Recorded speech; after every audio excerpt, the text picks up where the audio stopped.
Karibu sana katika simulizi ya Ukipewa Kula Yote. Inaanza hivi. Mjini Dar es Salaam, eneo la kifahari la Masaki. Nyumba nyeupe yenye madirisha makubwa ya glasi ya kina Ishmael na Maya, wanandoa wenye mwaka mmoja wa ndoa. Wote ni wataalamu wa teknolojia, wanajenga maisha yenye mafanikio, lakini ukaribu umepotea kutokana na majukumu ya kazi. Ishmael anarudi nyumbani usiku amechoka. Anamkuta Maya ameketi kwenye sofa, macho yake yana mwangaza wa furaha isiyo ya kawaida. Anapitia simu. Ananyamaza. Maya, niko nyumbani, Ishmael anasema akivua koti. Maya anainua kichwa, furaha ikififia. Karibu mpenzi. Niliongea na wazazi wako, watakuja kesho. Ndiyo, anajibu Ishmael, macho yake yakimchunguza. Je, umepika chakula? Hapana, anasema Maya akisimama. Nimeamua kupitia mgahawa mpya unaoitwa Ukipewa Kula Yote. Wanasema chakula ni kitamu. Ishmael ananywea kidogo. Gharama ikoje? Ni nzuri tu, Maya anasema haraka akiepuka macho yake. Nimebahatika kushinda tiketi ya bure. Ishmael anashuku, lakini kuchoka na njaa kumemfanya akubali. Sawa, twende. Mgahawa huo upo kwenye jengo la zamani la kikoloni. Ndani kuna mwangaza wa taa nyeusi, milingoti inayong'aa na harufu nzuri ya vyakula mbalimbali. Mwenyeji, jamaa mwenye umri wa makamo, sura ya kuvutia na macho kodo fulani hivi, anawakaribisha kwa heshima. Karibu ndugu Ishmael na dada Maya, anasema kwa sauti tamu. Hapa ndio Ukipewa Kula Yote.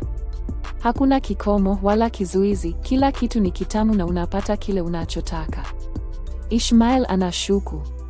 Jina la mgahawa halijasikika na mgahawa huu hauna alama wala matangazo. Anaona macho ya Maya yanamwangalia mwenyeji kwa shauku isiyo ya kawaida. Anajisikia kama mgeni katika mchezo ambao haelewi kanuni zake. Wanaketi. Mlo unaanza.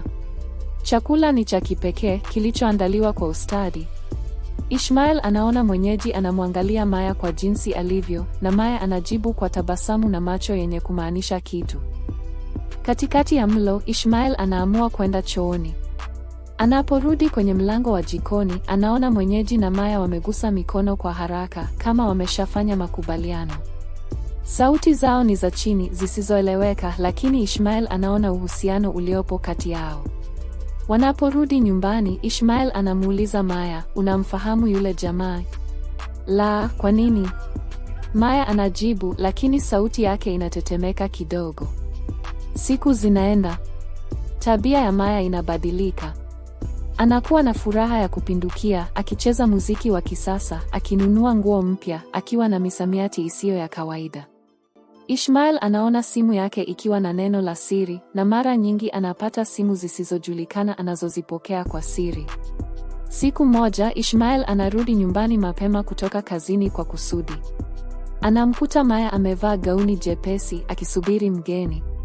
Anasikia mlango unafunguliwa, na ndani humo ni jamaa wa mgahawa, sasa akiwa na ujasiri na macho ya dhihaka. Karibu nyumbani mpenzi, jamaa anasema kwa Maya, na yeye anamkumbatia kwa shauku. Ishmael anasimama kwenye mlango, moyo unampasua. Anaingia ndani kwa hasira. Maya, hii ni nini? Jamaa anageuka, akimtazama Ishmael kama ni kitu kisichostahili usikivu. Ishmael, wewe ni mgeni hapa. Maya amechagua lishe nyingine. Yote yanapendekezwa na yeye amechagua mimi. Maya anamwangalia Ishmael, macho yake yamejaa uvivu na kutopendezwa. Ishmael, umenipa kila kitu ila kile nilichohitaji, hisia, msisimko, utamu. Yeye amenipa yote. Ishmael anaondoka nyumbani, akiwa ameondolewa kwenye maisha yake mwenyewe.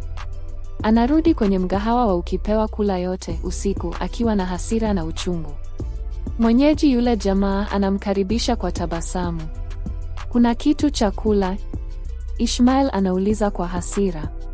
Mwenyeji anamwonyesha kiti. Hakuna lishe ya mwili hapa leo, Ishmael. Hapa tunauza njaa ya moyo. Na wewe umeshindwa kulipa bei. Ishmael anatoka nje, anajisikia mnyonge. Anaelewa sasa kwamba ukipewa kula yote si kuhusu chakula, bali ni mfumo wa kuwavuta watu wenye njaa ya kihisia na kuwapa utamu wa usaliti na uhuru wa kutojali gharama ya uhusiano wao. Nyumbani kule, Maya mwenye furaha ya kufifia, anajua kwamba lishe ya yote inaishia kuwa nataka na anaanza kuhisi njaa tena. Njaa ambayo hata mwenyeji wake sasa hawezi kuikidhi.